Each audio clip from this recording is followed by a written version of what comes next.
કોઈ પણ પ્રશ્નને યાદ રાખવા માટે, કોઈ પણ થિયરી હોય એને સમજવા માટે તમારી પાસે જે બેઝિક ફંડામેન્ટલ જે છે એ 4 તમારે યાદ રાખવાના છે.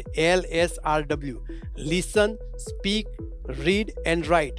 સૌથી પહેલાં કોઈ પણ લેક્ચર જે છે, કોઈ પણ ટૉપિકને સાંભળો તમે. એટલા માટે જ તમારે કહેવાય છે કે સારા વક્તા બનવા માટે, સારા અધિકારી બનવા માટે તમારે સારા લિસનર બનવું જોઈએ. અને પહેલી સ્કિલ તમારે જોઈએ લિસનિંગ. જો લિસનિંગ કરો પછી એને બોલો, તમે સ્પીક કરો, એટલે LS.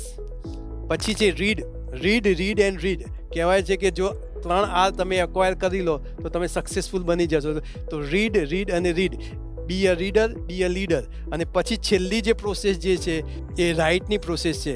જો તમે LSRWમાંથી પસાર થશો, પેશન્સ રાખશો, તો ટૉપિકના કોઈ પણ કોન્સેપ્ટને સમજવું તમારા માટે બહુ આસાન થઈ જશે. પરંતુ એ પેશન્સ લોકો રાખતા નથી, એના કારણે ટૉપિકને અંદર બહુ નજીકથી સમજતા નથી, એના કારણે સફળ થતા નથી. તો આ LSRWને એપ્લાય કરો અને સફળ થાઓ.